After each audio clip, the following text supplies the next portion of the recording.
Sir पहला सवाल बच्चों का है। मध्य विद्यालय बांका के ये बच्चे हैं।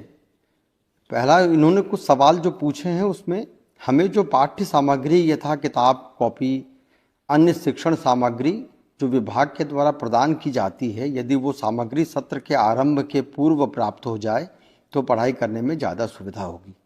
एक सवाल है, जैसे प्राइवेट स्कूलों में कंप्यूटर की शिक्षा छोटे कक्षाओं में दी जाती है, यदि हमारे विद्यालय में भी व्यवस्था हो जाए तो हमें विद्यालय आने में अच्छा लगेगा। सांस्कृतिक कार्यक्रम हेतु यदि एक बड़ा सा हॉल व स्टेज विद्यालय में हो तो कार्यक्रम करने में आनंद आएगा।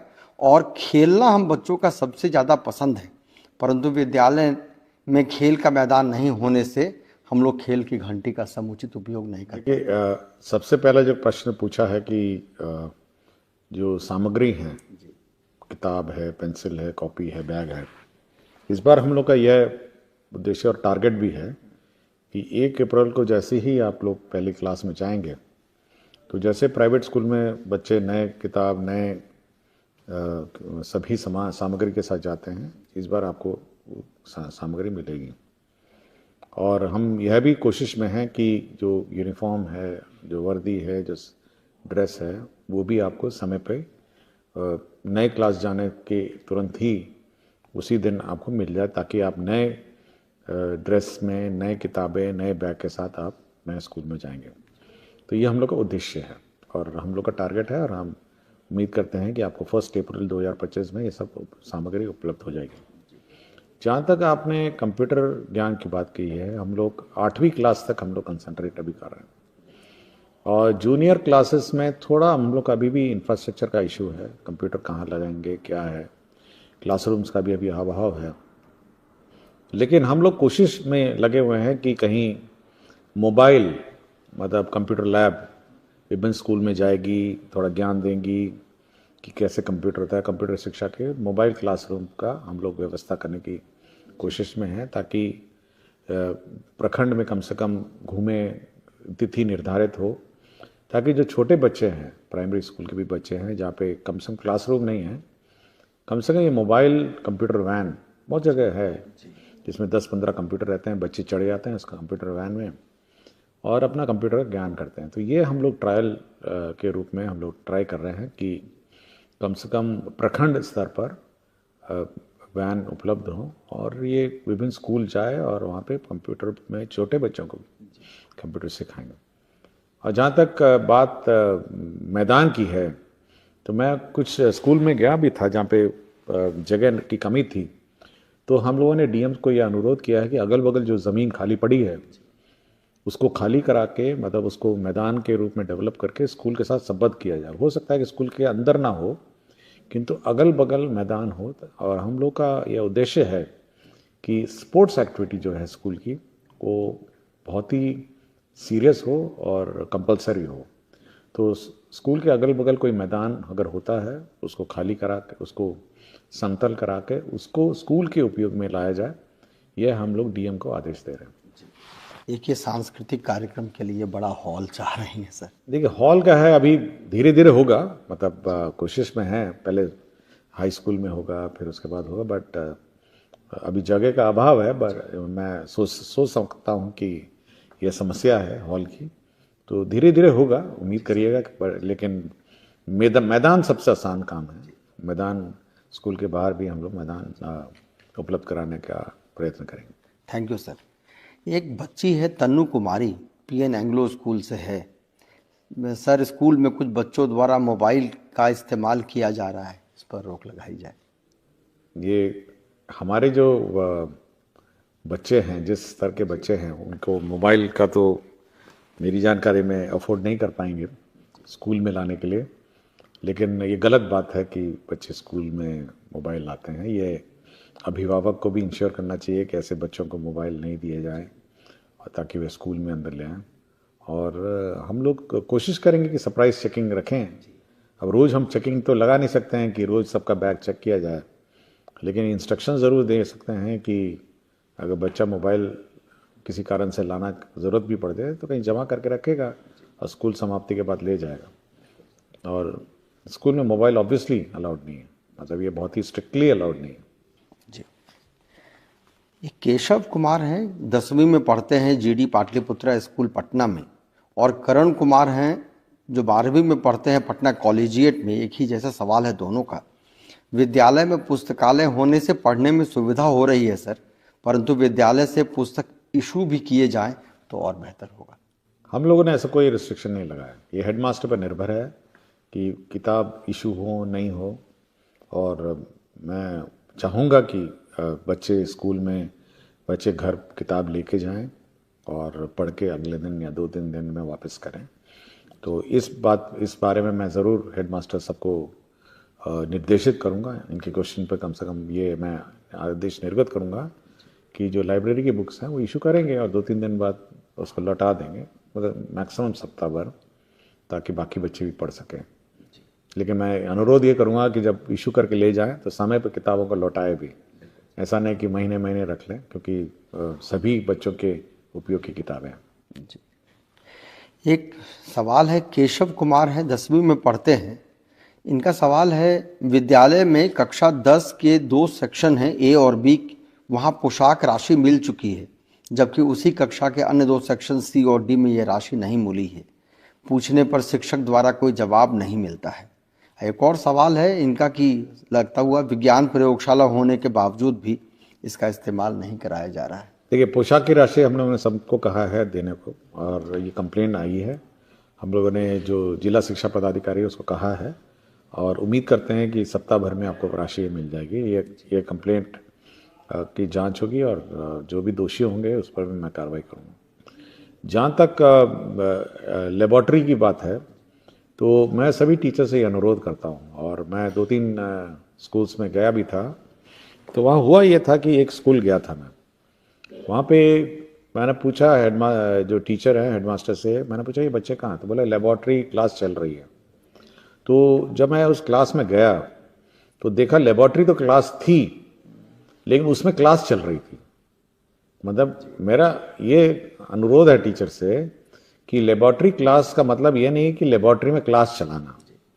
लेबॉर्ट्री क्लास का मतलब है लेबॉर्ट्री में जो केमिकल है, उसमें जो उपकरण है या जो भी माइक्रोस्कोप है, उसका प्रयोग करके बच्चों को सिखाना। ये नहीं कि उसको एक क्लासरूम बना दिया जाए और कह दिया जाए कि आज तो लेबॉर्ट्री की क्लास है, लेबॉर्ट्री में बैठिए और क्लासरूम चला। ये बिल्कुल गलत है।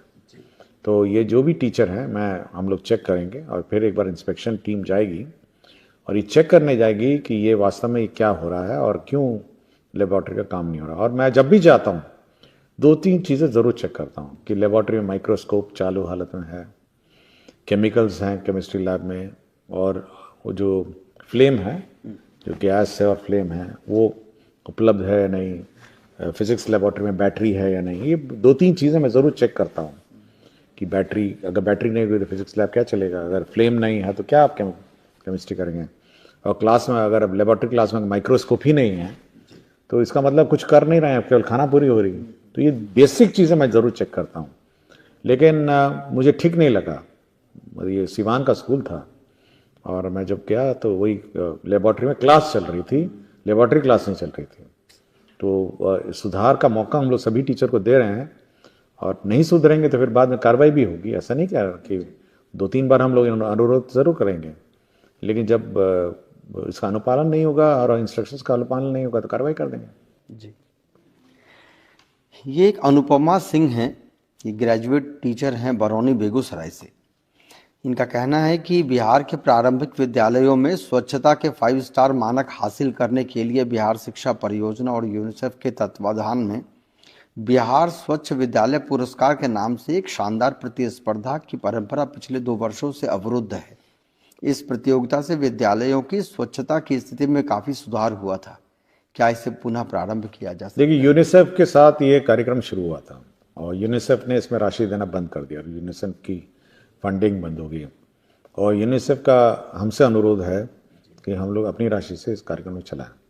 तो अब हम लोग इसको अपनी राशि से चलाने की कोशिश में हैं, और उम्मीद करते हैं कि जनवरी, फरवरी, मार्च में एक बार कम से कम हम लोग इसका असेसमेंट शुरू करेंगे यूनिसेफ की मदद से। ये कार्यक्रम बंद हो गया था, और क्योंकि यूनिसेफ ने अपना बजट में प्रोविजन नहीं रखा और पैसा नहीं दिया, तो अब हम लोग अपनी राशि से इसका असेसमेंट यूनिसेफ की मदद से ही करेंगे, किंतु अब हम लोग अपना पैसा लगाना पड़ेगा। एक मनोज कुमार हैं, ये प्रखंड शिक्षक हैं MS अंदौली, किशनपुर, सुपौल से। ये कहते हैं कि बच्चों को नियमित विद्यालय भेजने के लिए अभिभावकों को जागरूक करने के लिए कोई योजना है क्या? क्या पंचायत प्रतिनिधि को इसके लिए कुछ जवाबदेही दी जा सकती है? देखिए, हम लोगों ने सबको जवाब दे दिया। मैं बार बार ये बात कहता हूँ, हमने पंचायत के सभी प्रतिनिधि, वार्ड सदस्य, मुखिया जी, आंगनवाड़ी सेविका, जीविका, सबको बोला है कि अगर कोई बच्चा बाहर घूमता हुआ नजर आए, उसको आप समझा बुझा के स्कूल में भेजिए। नहीं समझाता है तो हेडमास्टर के पास ले आइए। और हम लोग ये कहते हैं कि स्कूल के समय सड़क पे गांव में कोई बच्चा बाहर नजर नहीं आए। हम जब भी जाते हैं ये जरूर देखते हैं कि स्कूल के समय कितने बच्चे बाहर हैं। तो यह गांव वालों का और पूरे समाज का, गांव में अब कैसे लगता है आपके टोले में अगर बच्चा स्कूल के टाइम में बाहर घूम रहा हो। और बार बार मैं बोलता हूँ कि एक अशिक्षित बच्चा उस गांव के लिए मुसीबत है। मैं बार बार ये बात कहा, मैं पिछले भी 2-3 इंटरव्यू में मैंने कुछ कहा है कि अशिक्षित बच्चा उस गांव के लिए मुसीबत है। इसलिए ये गांव का दायित्व है और गांव के वार्ड मेंबर का, मुखिया का, कि उस बच्चे को पकड़ के लाइए और उसको स्कूल में आप समझा बुझा के उसको स्कूल में भर्ती कराइए, उसको अशिक्षित नहीं रखिए। अभी कैसे देखते रहता है लोग कि भाई देखो तालाब में मछली पकड़ रहा है, नदी में मछली पकड़ता है, या बाहर ऐसी घूम रहा है, मतलब कोई बिना किसी उद्देश्य के। ये गांव के किसी भी व्यक्ति को टॉलरेट नहीं करना चाहिए। और जहां जिस दिन गांव का व्यक्ति टॉलरेट करना बंद कर देगा तो सारे बच्चे स्कूल में अपने आ जाएंगे। सरकार स्कूल चलाती है, कोई पैसा थोड़ा नहीं लेती है, फ्री में चलाती है। बच्चों को बैठाइए, समझाइए, बोलिए कि जाके स्कूल में पढ़िए। तो इसलिए सभी गांव वासियों से और सभी लोगों से मेरा अनुरोध है कि स्कूलिंग टाइम में बच्चे इधर उधर घूमते हुए नजर नहीं आना चाहिए गांव में। बिल्कुल सर, थैंक यू, ये बहुत उपयोगी है सर। मोहम्मद अजहर हुसैन हैं, स्कूल टीचर हैं। It is generally seen in government schools that only below average financially students get involved because of some major factors, and one of the major factor that is that a huge difference is in the function of MDM that is only served on floor, which gives a sense of poverty, ugliness and filth. Why can't government make arrangement like mess where students can have their meals sitting on table in a separate room like in private residential schools? Kindly consider this. देखिए, यह गलत भावना है कि सरकारी school में गरीब बच्चे पढ़ते हैं।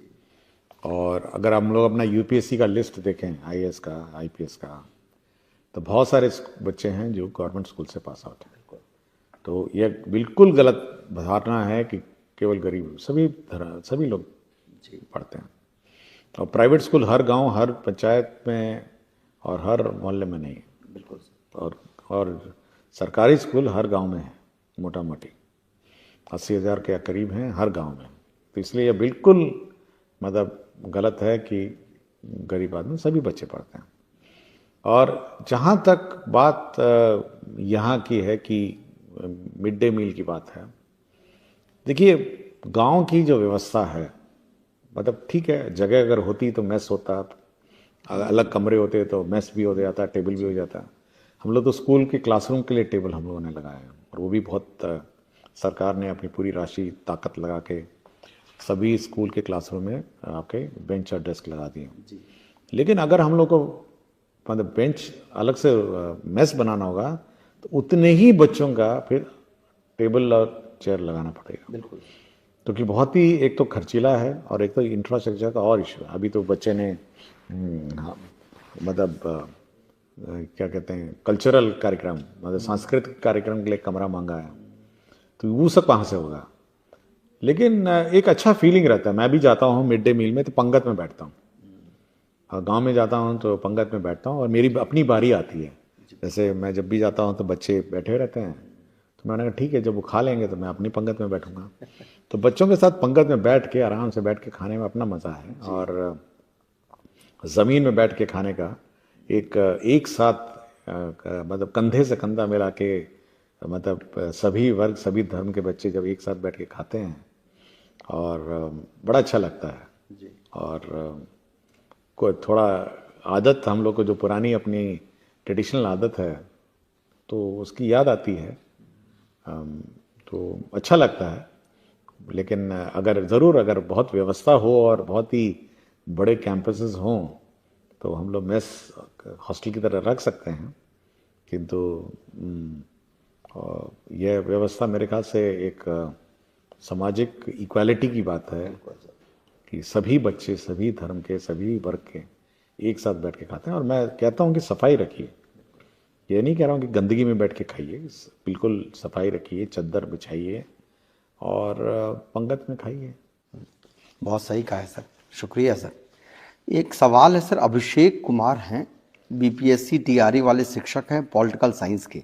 सर मैं राजनीति शास्त्र कक्षा 11वीं 12वीं का अध्यापक हूँ। मेरा प्रश्न यह है कि क्या बच्चों की तरह शिक्षकों का भी एक अलग यूनिफॉर्म नहीं होना चाहिए? अगर शिक्षक भी प्रतिदिन ड्रेस में विद्यालय आएंगे तो बच्चे भी प्रेरित होकर ड्रेस में आएंगे। कृपया विचार कीजिए। देखिए, हम लोगों ने तो शिक्षकों के लिए ड्रेस कोड किया है, जीन्स और टी शर्ट में नहीं आएंगे, क्या ड्रेस पहनना है सरकारी है।